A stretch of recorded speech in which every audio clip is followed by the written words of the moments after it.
pool is actually surprisingly deep right now. So that was 4 straight jungle bans to set up Gragas versus Elise, 2 highly meta AP junglers. So I think that's why we see a lot of teams not early locking a jungler, because there's so many viable ones right now. The response from Golden Guardians is a hover on Elise for a while. They will lock that one in. And you already mentioned the Aatrox being something that you were wondering if Team Liquid would ban away. Not only does it round out the comp pretty well, not only is it one of Hauntzer's most played, it's also one of the most blind pickable top lanes in the game. Renekton, also a very Or you just pick a Crocodile. Laner. You just go with Renekton Elise. We've seen this combo in jungle and top so many times. It is massively scary for the enemy top laner, because just the burst and CC combo there can be incredibly threatening, and that's what Golden Guardians go with.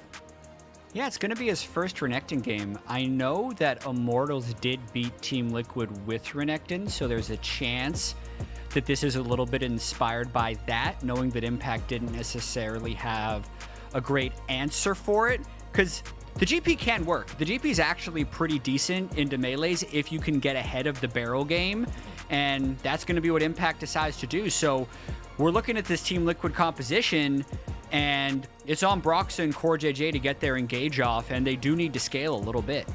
And as was pointed out by the desk, Team Liquid needs to win all 3 of the remaining games that they have to play in the regular split if they want to have a hope of the playoffs. This Golden Guardians match, despite the fact that these 2 are even in the standings, is by far the easiest of those 3 games they still have to play, because FlyQuest and Cloud9 await. FlyQuest being significantly above them in the standings, Cloud9 of course just being that absolute monster that only TSM has managed to take a single game off of so far. Team Liquid needs to win this game in style if they want to inspire any sort of faith in fans, analysts, critics, everyone that they can pull this off. Even for themselves, right? They need confidence building into that last week. And anytime you have a dynasty like Team Liquid, no one, a lot of people aren't going to be willing to call them dead until they are mathematically eliminated, because they're still Team Liquid. They're still the 4-time defending champions, and it's getting closer and closer before they're reached the point of no return. All right, with Champion Select complete, we are now going to be heading into a 5-minute break in order to preserve competitive integrity. But once we're back, we're going to be casting exactly what you're seeing on your screens right here, same time, same place as always. Go ahead, do what Kubo's doing. Grab yourself a snack. Be right back here in 5 minutes. We will see you then.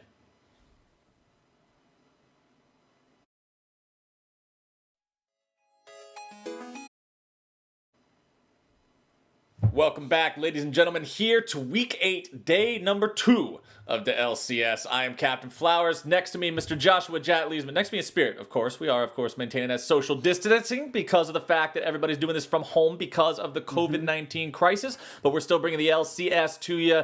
Like I say, we're almost at the end of Week 8 here. That means only 1 week left to play. And for both Golden Guardians and Team Liquid, it's do or die. And 3 games left for both of these teams.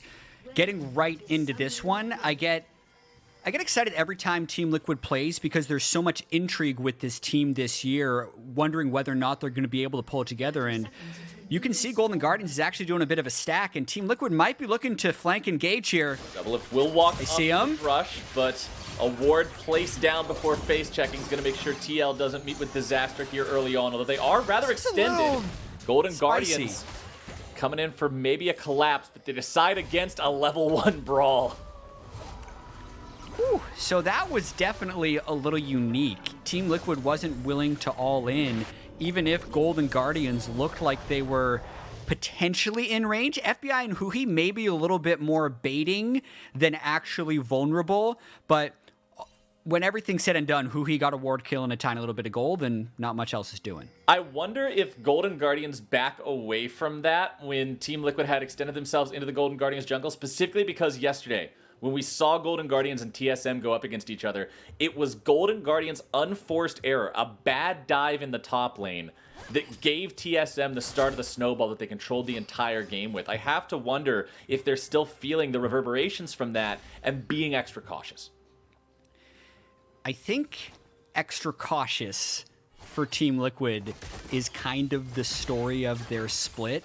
Their combined kills per minute is the lowest in the league. They are the slowest team, and even the game yesterday, it kind of looked like every other Team Liquid loss. So I actually want to see them get a little bit more aggressive, especially with Xayah and Gragas playing around bot side, because Impact, I think in this game, would need to be the weak side top laner going up against the classic Renekton Elise with the GP. Okay, so see Team Liquid play around everybody but Impact, really. See if Golden Guardians can manage to get themselves going without the errors that we saw yesterday. Specifically yesterday, it was GoldenGlue, who ended up, I believe at one point he was 0-4-1. Constantly found out by TSM, constantly picked off, trying to play the Predator Rumble, but not able to put himself at a point in the game where he was ahead to make the roams that he wanted to make. Speaking of roaming around, it's Closer in the enemy jungle right now. He's going to walk up and see if he can find Broxah. Broxah steps out of the brush right there. I believe Closer saw him, and Closer will now start up this enemy red buff on his own. Closer already has both of his buffs under his control. Broxah, without a red buff to fight against this, will just surrender the red buff to his opponent. I mean, this is really interesting that Broxah even entered the top side of his jungle because none of his soul lanes can support. Oh, that was a well-placed cocoon there from Closer, finding Broxah beyond the Krugs. It manages to scare him away from that too, considering Closer, he has lane priority in both mid lane and top lane. As a jungler, this is one of the worst feelings. You can't deal with the guy 1v1 because it's not a real 1v1, and Broxah is denied the entire top half of his jungle. Yeah, this early game is looking really unfortunate for Team Liquid so far. They're unable to get push bot against the Varus Tom Kench. The Syndra has push on Zoe early. Of course, the Renekton Elise is able to push up early on the GP. So Broxah is really in survival mode. And when we do talk about Team Liquid needing to find some way to be aggressive, the question kind of comes back to how. Well, Broxah's got the bottom half of his jungle, still waiting to respawn here. You can see Closer went ahead and passed straight towards bottom side to grab that crab. Did not stop around the top half for that scuttle crab. Just wanted to make sure he was going to go where Broxah is going. Keep him down. Keep him oppressed in this game and make it so he constantly has that lead on this Elise. 24-12 in the CS department. Jensen getting the better of GoldenGlue here in a 1v1. The cleanse popped from GoldenGlue to keep himself safe from the Sleepy Trouble Bubble CC. Will make sure that Jensen's not able to get the full kill, but he's still down rather low on HP. Yeah, this is a better lane situation for Jensen for sure. And Broxah is still just level 3, so he's not actually offering any aid to Jensen. He might have to burn flash here. He shows up mid lane. Nice cocoon. Nice follow-up CC. The burst coming through. And the flash away from Jensen in time to stay alive. Definitely one of those things where Jensen didn't want to have to burn his flash and thought the Drowsy was going to be enough to deter Closer, but now he's just going to have to greed around this turret to prevent GoldenGlue from just getting a larger experience advantage. Good roam up by CoreJJ to match, but this early game has been all Golden Guardians. Jensen needs to stick around for this EXP, as you said. Otherwise, he'll risk falling too far behind, especially against a champion like a Syndra, that if he's able to get that level 6 while you're still level 5, set up the CC combo, he can 100-0 rather easily. No Ignite means it's a little bit more difficult than otherwise it would be. Closer is level 5. Broxah is still working on getting to level 4. Clearing out these Krugs. This early game has really not gone his way. And honestly, apart from the one good week that we saw him have where he got Player of the Week, it feels like he hasn't had the impact on the Rift that this team made the trade, made the change that they did to their roster in the offseason in picking him up to get. You can see here. Oh, really and going for it. I say it, there we go. Predator popped. He swoops in underneath the turret and grabs the first blood. I didn't think he had the damage for that, but the extra bonus from the Predator, you can tell Hauntzer as well didn't want to burn flash, right? Like, he just burned his Renekton ultimate. He knew he wanted to keep presence in that lane. That's exactly the type of play the Team Liquid would need. There's a chance now with the experience that Hauntzer going to lose, knowing he's up top without his teleport, that Impact no longer needs any assistance. And now maybe TL might be able to go classic style and play around bot side. So watching this one more time, you can see Impact does a good job just harassing him down low. Hauntzer burns the stun into the W, gets hit by the barrel chain, so he's just really low. And this is just a walk at him gank, but Hauntzer wasn't willing to preemptively flash the body slam. maybe he didn't think that Broxah would commit the flash, or he thought the damage wasn't going to be fatal, but Broxah knew exactly what he was doing and picks up the first blood. And that's exactly what the doctor ordered here for Team Liquid. It gets Broxah back into the game, catches him up for that massive CS discrepancy in the jungle that they got thanks to Closer's early pathing and Hauntzer and GoldenGlue's early lane advantages. And now we'll see what Broxah is able to get done on the fat man here in the bottom lane. Still no ulti available to use, so he won't be able to knock FBI and Fuki out of position. DoubleLift and CoreJJ, no ultimates available on these bottom laners yet either. Closer does have his level 6, but of course that doesn't necessarily give you a new ability on Elise, so not as big as it is for most other champions in the game, as GoldenGlue will once again be on the losing end of a trade here against Jensen, but he does maintain a farm advantage, and he'll pick up his blue buff now as well. Yeah, and Closer is actually getting a pretty big CS advantage over Broxah. This is a bit of a snowball effect from the early red invade and the 2 pushing lanes that he had early, but Broxah picked up enough experience on the kill that he's not necessarily in trouble yet, but you can see just by the farm discrepancies that the first blood just makes the gold even, and Golden Guardian still has a Cloud Drake. So early game, even with Hauntzer going down, is still going okay for Golden Guardian. One thing I want to point out as FBI goes back to base here for the first time, you can see based on his inventory and his keystone, this is a lethality poke style Varus. Not going to be revolving around those auto attacks, instead just looking to get big piercing arrows before the team fights. Makes a lot of sense when you look at the Team Liquid roster, which honestly has no tank.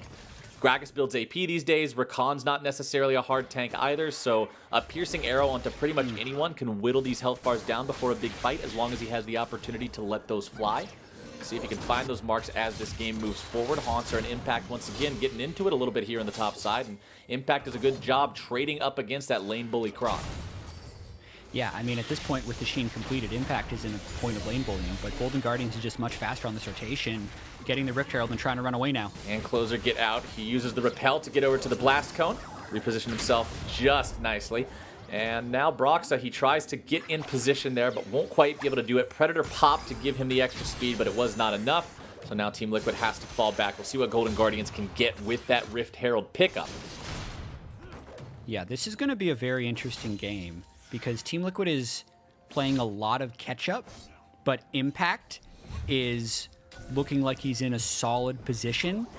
And when I've seen Golden Guardians win their games, a lot of it is because I think their fundamentals, so to speak, are actually pretty strong in terms of how to play the map. Like, once they get the Rift Herald, they know where to use it, they know how to control Drakes, they know how to move the lead into a bigger lead. It's just really, really hard for them to get a lead in the first place. And this game is very even right now, but with the Rift, Golden Guardians might have a chance to get the lead. So it's a really important moment for Team Liquid right now to try and get a little bit of a lead to stop Golden Guardians from taking steps with this Rift. Jensen using a fake flash there in the mid lane. Always important to remember that that's not the actual summoner spell. That is just the Zoe W allowing him to have that extra summoner for the trade potential onto GoldenGlue, but it's not like it's going to send him home or anything. Still a moderate CS lead here of about 1 minion waves worth for FBI over DoubleLift and CoreJJ.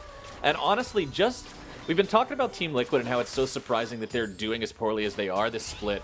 Remember that last year, DoubleLift and CoreJJ were just in a tier of their own in terms of bottom laners. Everybody was always, yeah, DoubleLift and CoreJJ are the best. The conversation was, well, who's number 2? And it just seems like it's fallen off a cliff here in 2020. Yeah, I mean, you can see getting pushed in right here, trying to turn around, but they have no assistance, right? Yeah. They can only just accept that gank, and now Rift actually being used bot. I'd love this by Golden Guardians attacking TL where their carry threat would be. This probably won't kill the turret, but it's going to make it really weak. Getting him plenty of plate money. DoubleLift had to go back to base. He had already expended his ultimate. He was down to about 1/3 HP. Didn't want to stick around and risk anything there. Brox is taken very low. Repel comes out from Closer, but he doesn't want to go any further forward as Jensen comes down. TL could have the opportunity to make a move here. CoreJJ with ulti and flash available, but TL decides to call it off. And this is looking like pretty much every other TL game.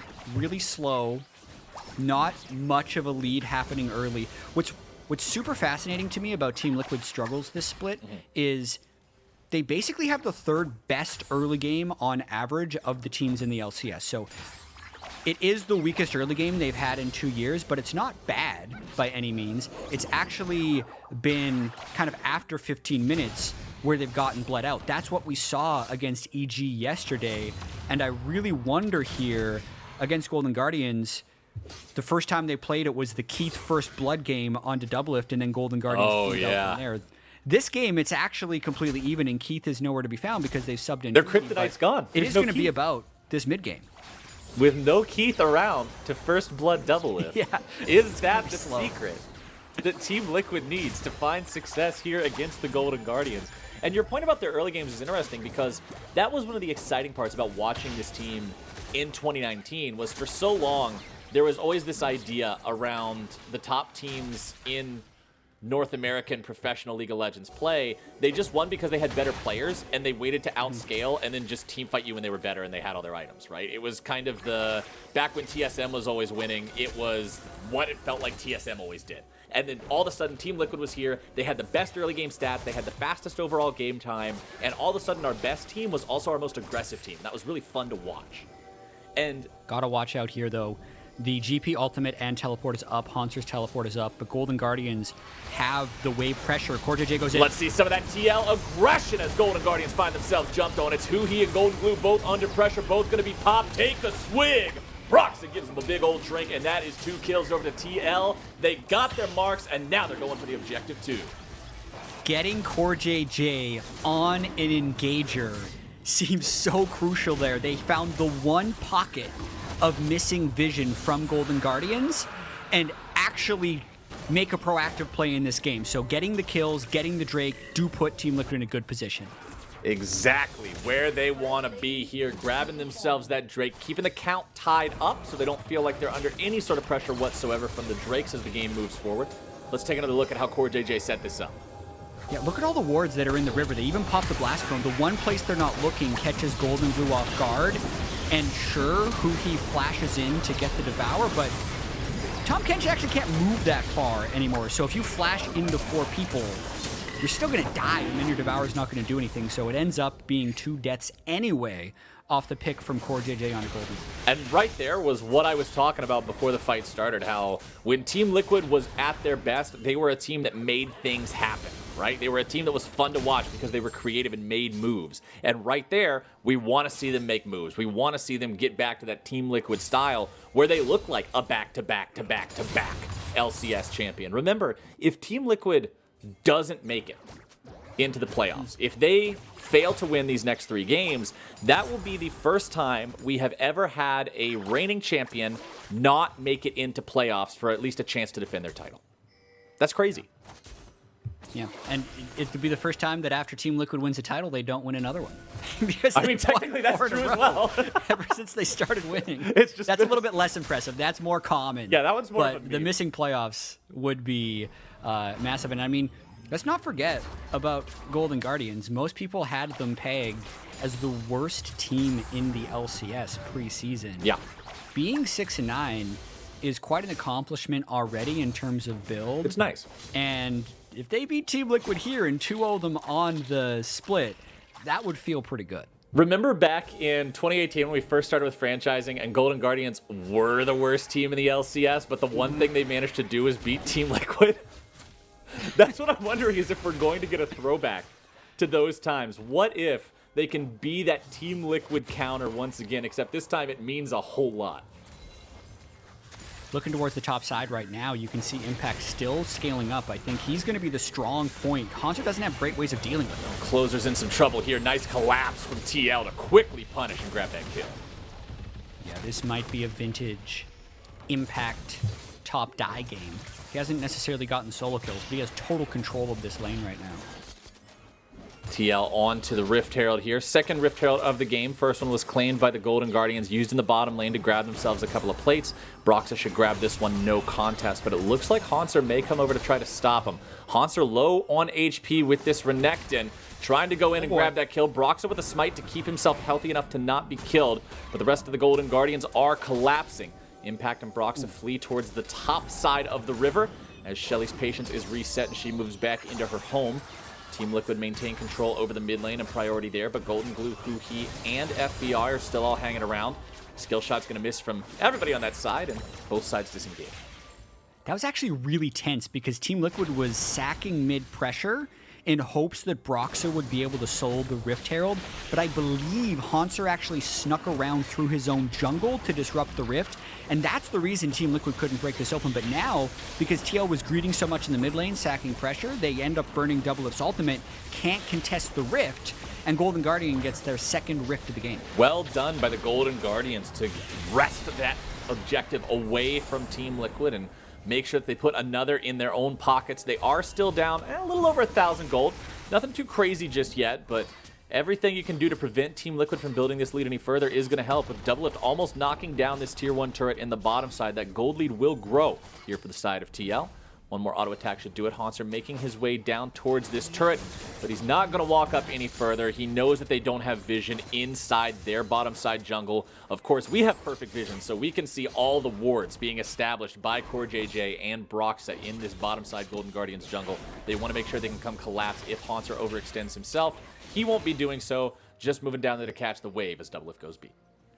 And they're really hoping to get an ISO death onto a Golden Guardian solo laner, namely Hauntzer, which is, as you mentioned, why he's playing safely. Right here with Ocean Drake spawning in 20 seconds, I expect Golden Guardians to use Rift mid to try and get pressure and then move towards the Drake. And TL is going to try and get engaged before that. Huhi is put to sleep. Beautiful. The Drowsy comes out. The chain CC is down. Perfectly done for the side of Team Liquid. Golden Guardians look for a counterattack, but won't be able to hit their CCs thanks to a flash from Broxah getting him out of harm's way. And despite the fact that TL, yes, they had to use 2 big team fighting ultis to make that one happen, they managed to catch out that Tahm Kench, that safety net for the rest of the team of Golden Guardians, and that means it's Team Liquid who has priority and control over that Drake pit. FBI manages to get himself away from Jensen's Zoe attack, and that means that he'll stay alive, but second Drake now for Team Liquid. CoreJJ's been on point this game, and so is Impact. Great stun, though. Jensen caught here, might be taken down. Piercing arrow is going to be let loose, and a nice shot from FBI. Nice snipe. Team fights are going to be weird in this game. So sure, Team Liquid has the 2 Drakes, and they have the 5-kill lead, and that was the first kill for Golden Guardians, but you saw a glimmer of the way Golden Guardians wants to fight. They actually don't want or need extended team fights. They are all pick and pop. Everyone on Team Liquid is burstable. All they have to do is land 1 CC, and the rest can follow with lethality, Varus, Syndra ultimate, and the burst that actually ends up coming out of a Sorcerer Shoes Elise. So Team Liquid, I feel like Banshee's Veils, Mercury Treads, QSSs, any of those things that can prevent that chain could just stop Golden Guardians' comp from working all together, because in an extended fight, Team Liquid just has way more damage than Golden Guardians, but in a pick scenario, Golden Guardians would have a large edge. Yeah. Golden Guardians also get the bonus with having that Varus building lethality. Lethality items are cheaper than the big ticket crit items, like your Essence Reavers, your Infinity Edges, things like that. Umbral Glaive only costs 2,400 gold. Elu's Ghostblade is 29, and now you can see with those 2 items, along with the Dirk in inventory, FBI's got a ton of lethality. And when you assess the armor on the enemy team, you can see DoubleLift has a cloth armor in inventory despite the fact that his boots are already completed, so he can't build those into a ninja tabby. He's just setting on some flat armor so he doesn't get half HP'd by a piercing arrow. Yeah, I think it's necessary, especially this early on into the game. You can see even with the 5-kill lead, there's only a 4-kill lead. There's only a 300 or 400 gold lead by Team Liquid, and once Hauntzer gets that Blade of the Ruin King, I'm actually really curious to see how the side lane 1v1 will go. When I saw the Blade of the Ruin King buffs, I thought Renekton might be one of the prime users because he can triple hit his empowered W and get, like, 30% of someone's health instantly. So I'm curious to see how that plays out. Team Liquid with control over this top side river here, but Golden Guardians looking to move up and contest that, clearing out these wards. TL will be forced away, but now they got everybody except for Impact grouped up here. Remember, though, Impact does have the ability to immediately affect the fight with the Gangplank ultimate. Also has TP ready to channel to join this fight as FBI goes for the flash engage with the chains, and Jensen is way too isolated. Nice catch from the Golden Guard. And that's the type of thing the Golden Guardians needs to do. That was 1 CC spell landing, dead. Jensen, yes, he's working towards a Banshee's Veil. He's not there yet. And there's no tank on Team Liquid, as you called out at the very start of the game. So it's going to be, like, even if they get the Ocean Soul, it helps in long fights, but it doesn't burst shield you. So Golden Guardians still have a very winnable game at hand. Golden Guardians get themselves a slight gold lead with the extra money from the catch that they've just made onto Jensen. FBI is the man I'm going to be watching very closely as these fights play out. So much importance on him being able to land piercing arrows, hit the chains of corruption for the team fight, not just to lock down targets that they want to kill, but if Team Liquid ever finds another one of those opportunities to start the fight on their terms, it is imperative the Golden Guardians disengages as effectively as possible. As you've already pointed out, there's no way they win a straight-up 5v5. Definitely doesn't seem like it. Trinity Force and level 13 on the GP, so he's at a strong point if he can get to a team fight. You can see DoubleLift completed his Infinity Edge as well. Broxah actually opted for the Mercury Treads because he wants to eliminate the chain CC as much as possible, but that also means that his Stopwatch or Zhonya's is going to be a little bit of a ways since he ended up going into the Oblivion Orb. So as much as Team Liquid want to set up for these spots, they have to proceed with a lot of caution because of that chain CC from Golden Guardians. Honestly, 23 minutes into the game, 100 gold separating the squads with the Drakes tied up almost perfectly. 1 Drake to 2 there. Golden Guardians having just a slight disadvantage compared to Team Liquid. The game couldn't be much closer. Anything to decide how this goes. This is kind of what we've been talking about with these Team Liquid games. Last year's Team Liquid would have had that 1,000 gold lead, and right now we'd be looking up and it will be 5K. But it's completely even. They haven't been able to set up enough plays. We've seen a few glimpses from CoreJJ, with this Ocean Drake coming up in 15 seconds now because of the pick threat that Golden Guardians has thrown out and the kill they got on Jensen. They have the setup for this next Drake. And TL's trying to get it back through the mid lane. Jensen grabbed himself a trouble bubble onto Huhi, who's now going to be isolated once again. Broxah making sure the ulti provides the combo opportunity. Piercing arrow won't find its way onto Broxah there, but now GoldenGlue is going to be caught out. And remember, Huhi's already down, so there's no rescue potential coming out there. GoldenGlue will deny them with the scatter of the weak. He'll continue to run away. Impact leading the charge, and Jensen coming up the wall there with the flash. GoldenGlue tries to turn it around. A nice 5-man scatter. It's going to take some health bars low, but it will not find the kills. Golden Guardians stand in a 3v5. The health bars on Team Liquid are all around half, but it's still enough to give them their 3rd Drake and bring them to Soul Point. Really big moment for Team Liquid there, being able to catch Huhi before anything else would happen. You could see even with the chase, GoldenGlue nearly still took them down, but Hauntzer wasn't there. Huhi dies early, and TL put themselves 1 away from Soul Point. This feels like deja vu. This is the same thing that happened last Drake. As the 3rd Drake of the game was about to spawn, we also said, okay, let's see if Golden Guardians can use the Rift Herald to give themselves priority over this Drake pit, and then boom, they catch Huhi out mid lane underneath the turret, they use the Gragas combo to do it, and they get the Drake because of it. Then here for the 4th Drake of the game, boom, they do the same thing again. They're just rinsing and repeating what works successfully, and Huhi with 3 deaths so far has to be a little bit more mindful of these things.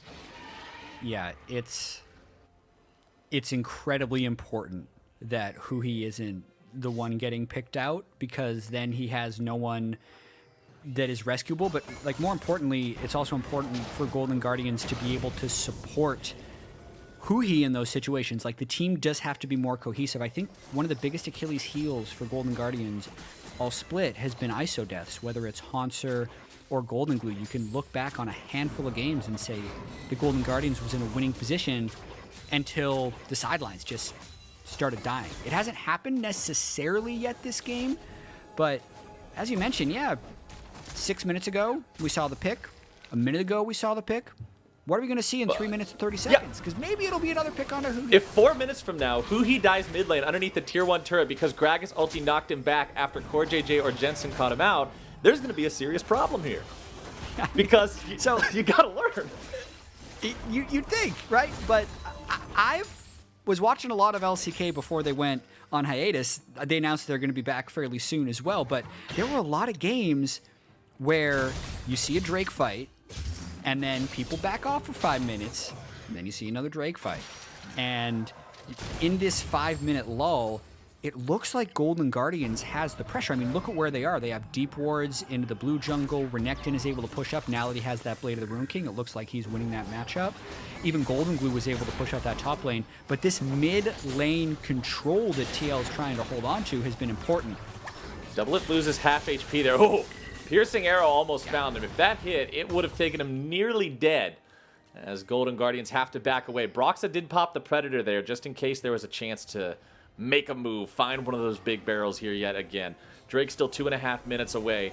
It is imperative for Golden Guardians that they contest all of these from this point on. That Ocean Soul, as you said, it's not going to stop just a big burst combo coming through, but as long as there's some time in between the CC, it will help Team Liquid regenerate away that poke and survive a little bit better. Yeah, it's not as big of a win condition as an Ocean Soul would normally be, but it's still a really still an Ocean Soul that's permanent. Yeah. And it brings Elder on the table, which is an entirely different beast that we'll talk about if we get to that point. I kind of feel like that's where we're going, Flowers. This is giving me those vibes. Yeah, we're not exactly... This isn't one where we've just got pedal to the metal the entire time. I mean, we've got 9 kills in 27 minutes. That's not particularly aggressive by any standard. We do have a stopwatch picked up for Closer on the side of Golden Guardians, so if he gets caught out, there is an opportunity to stop that. Huhi with his Gargoyle Stone Plate will also be able to last a little bit longer if he's focused. And you can see the stopwatch also in the inventory of CoreJJ, so he can keep trying to make those initiations that we've praised him for a little bit already this game. Team Liquid applying the pressure to the tier 1 turret here in the mid lane. Golden Guardians will finally have to concede that, and that is the 2nd turret of the game. TL has only taken 2 turrets 28 minutes in. They haven't been able to move safely to sides, in part because of Tahm Kench, but also because of the CC chaining. Like, if anyone on Team Liquid actually gets isolated, Golden Guardians is really good at collapsing on them. That's one of the reasons the Gold has stayed close despite Team Liquid's mid lane control.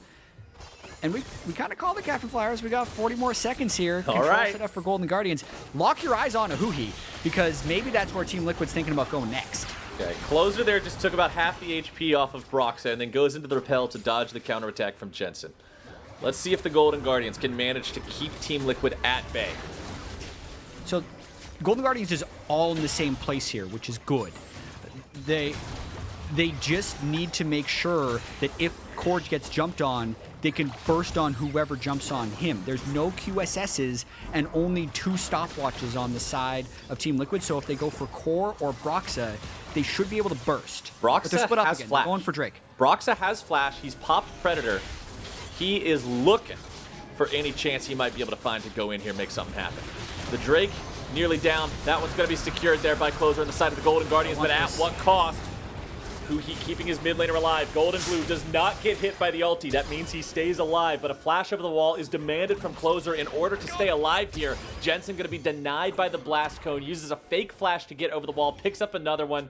It's Zoe. He's going to flash 3 times in a team fight anyway. As Team Liquid say, all right, we got the enemy support. They had to use tools to disengage that. Let's go for the Baron now. I think they can. They still have such a strong team fight. DoubleLift has Flash ult available, 350 CS and 3 completed items, so they actually can burn this. Or if there's a fight, they're in a decent position. No Huhi. Sleep finds its way onto Closer, who goes into the repel to dodge away from most of the damage that's going to be coming in, but Jensen's still able to find the kill, and now it's Hauntzer in the middle of 5. He is gone. Shut down for Jensen, and Golden Guardians do nothing to stop the Baron except give over a 600 gold congratulations gift to Team Liquid. Good job by TL to give up the Ocean Drake, which, as we talked about, isn't extremely important in these contexts, and then use that 5-man squad to force a big objective. So this one more time, CoreJJ is just set up, waiting to see where Golden Guardians is going to be coming from. They get the sleep, and they know they can peel off. Like, there's not that much threat coming out from Golden Guardians unless they are able to get the jump on them with the CC chain. So sure, Hauntzer files in. He's all alone. He's never going to be able to do anything in that situation. And Baron fairly easily goes over to TL. TL now with that Baron and a 4,000 gold lead. With control over the map, let's see what they can get. Still only having those 2 turrets claimed from the Golden Guardians means there's plenty of standing gold on Summoner's Rift right now for Team Liquid to put into their own pockets and continue to build this lead with. DoubleLift will secure the enemy red buff, give himself yet another resource that he's denying from the Golden Guardians. Impact sets up shop in the bottom lane, pushing towards that tier 2. He'll deal with Hauntzer in this 1v1. Baron empowered minions going to make sure of that. Closer and Huhi looking to maybe make some sort of a play, as FBI is also brought down to the bottom side there, but they won't have a chance to collapse on anyone here just yet. Impact eats an orange, Closer's forced to run away. Team Liquid, they take down the mid lane tier 2, and now they're grouped up as 5, pushing onto this inhibitor turret. Yeah, they're going to just keep going. I mean, Impact is so incredibly strong. DoubleLift, with his stopwatch, is feeling quite safe. And they're going to just... I wonder if they're going to keep pushing this inhib. It seems like they're just maintaining presence here so that Impact can go clear off those side turrets, because this has the potential to be a very big Baron power play. Who he forced to gobble up Hauntzer there as he's hit by the Sleepy Trouble Bubble. You said it, man. Team Liquid, they're just saying, hey, if you leave, we'll kill it. We're buying time for Impact. There's not really anything the Golden Guardians can do about it. They're not in a spot where they can just run at Team Liquid. There's so much denial capability with the Zoe and the Rakan put together as Hauntzer's deciding he's going to go for the all-in here on the bottom side into Impact. That's not an all-in you want to take, bro. The damage comes out and Hauntzer is barely limping away. Yeah, I was going to say, I don't know if Renekton wins that, as Impact just handily pushes Hauntzer away. Yeah, well, with the evidence that I just was shown, I'm going to say he definitely doesn't. Team Liquid feeling better than before now, as Impact is able to heal up, teleport right back into the bottom lane, and continue the siege. Now, granted, there is only 20 seconds remaining on this Baron power play. Golden Guardians still have all 3 inhibitors standing, although they lost the mid lane inhib turret. Preventing any sort of spawning of super minions from a Baron buff that your opponents were able to get still feels good. And having the G on Impact means he can actually kind of play frontline now. If we think about the setup for the Ocean Soul, knowing he has not only the oranges, but also a second life to absorb the burst cooldowns from Golden Guardians, means that any fight the Golden Guardians starts on Impact, they probably lose, since they wouldn't actually get the kill, and those cooldowns take so long to come back up within the midst of a fight that TL would be able to turn it. So TL smartly playing very aggressive right here to get control of this Ocean Drake before the soul spawns. Oh, Team Liquid, once again, in a spot where they control the Drake pit. Golden Guardians trying to find any opportunity they can, namely a piercing arrow, to move in here. Broxah with the Predator popped. He knows that if he catches anybody out with that explosive ultimate, he can grab an easy follow-up kill with the assistance of his team. Trouble Bubble shot out there by Jensen to try to get more zone control out. The Drake is spawning, and Golden Guardians are pushing the issue. They're moving up. CoreJJ coming around from behind. Gangplank ulti is dropped. Here comes the quickness. Here comes the damage. There goes GoldenGlue. That's what they needed for the side of Team Liquid. Who he flashes over the wall, I can't help but feel like it's a completely wasted summoner spell. You're dead to rights either way. Team Liquid with a 2 for 0 will now head back over towards that Ocean Drake. Yeah, they, I think, considered just walking down mid as well with how strong. Knowing they have double GA on 2 of their carries, Banshee's Veils kind of all around, they've hit the point where they've been able to itemize against this burst. And unless something goes terribly wrong, Team Liquid's got this one in the bag. Team Liquid, 7,000 gold up. Drake Soul finally secured. We said this was the easiest game they had remaining out of the 3. I said they needed to win it with style. They needed to look good. Whether or not they're winning it with enough style is up for discussion. But they are in a spot right now where it looks like they should be able to win this and keep those playoff dreams alive. Which it still feels weird to say that we're talking about Team Liquid in this. Yeah, I mean, 12 kills to 2. 35-minute Ocean Soul. Sure, it's a little slow, but you don't mind in these cases. You're not... At least, I said this yesterday on the analyst desk after Team Liquid lost to EG. It's like, are they dead? I'm like, Team Liquid's not going to be dead to me until they are mathematically eliminated. Just because it's Team Liquid? Just because it's Team Liquid. Like, I understand that there are a ton of signs that this team isn't what they were, as Jensen kind of goofs.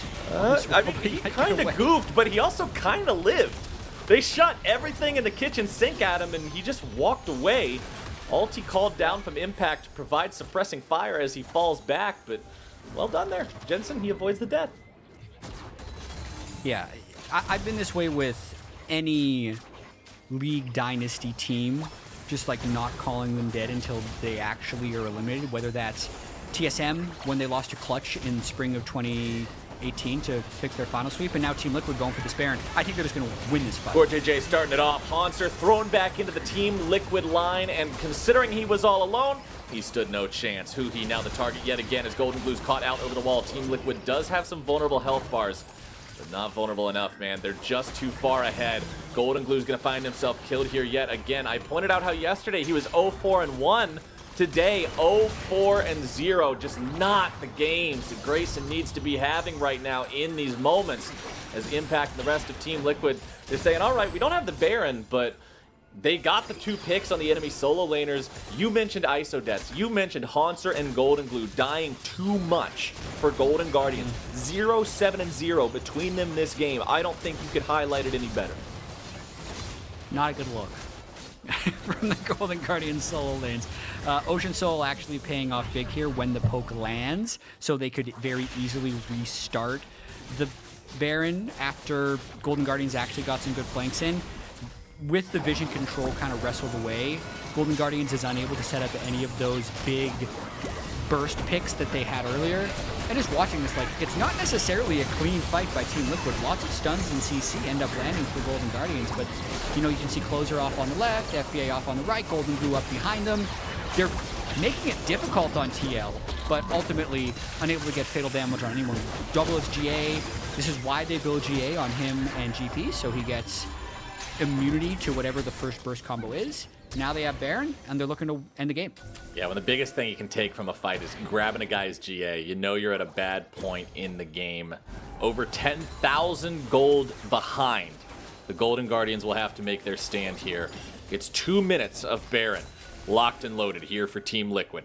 Impact once again taking his designated position in the split push, making sure that he's pushing up that bottom side. The rest of the team going to be covering him here from the jungle.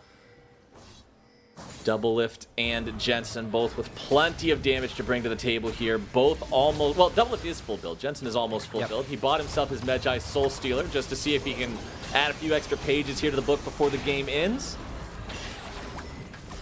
Know that Team Liquid is going to win in a straight 5v5. This is sad life for Golden Guardians right now. Yeah, you don't really have much that you can make happen here. Jensen, he goes forward, he gets caught by the chains, but it's immediately going to be popped anyway. Does not matter. Bottom lane inhibitor falls. Mid lane inhibitor, that's your next target for Team Liquid. There we go. Easy peasy 1-2-3-zy. Hauntzer loses 2/3 of his HP just by existing. Team Liquid is posing one hell of a threat right now as DoubleLift is taken down below 20% HP. Has to fall back and regenerate here a bit. Doesn't have TP, so cannot readily go back to base and immediately rejoin the fight. Instead, he moves over to the Wolf Camp, and lifesteal is a hell of a drug, Jatt. He's instantly back to 2/3 HP, but the team called to regroup anyway, so they're all back to base. I mean, 50 seconds left on Baron power play. We might be seeing the old Elder Drake come through. Here we TL go. doesn't need to take any chances. No chances. They're continuing to outscale. All right. This is fine. This is wonderful. We're waiting on the Elder Drake now. 40 minutes into the game. 11,000 gold lead. But look at CS, man. 470 in a 40-minute game. yeah, that's At this point, he's only farming for Elixir Gold. that's a little wild. I mean, I guess you could sell your shoes and buy a Phantom Dancer or something.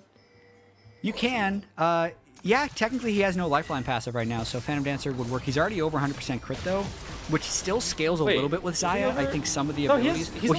He would be over 100 if he'd be over 100 if he built Phantom Dancer. Because I think he's at 100 right No, now. he's at 75 because Mercurial and GA You're don't right. give it. Yep, I'm trolling. All right. Well, he could Let's do do the that. Phantom We'll see Dancer. if he does that.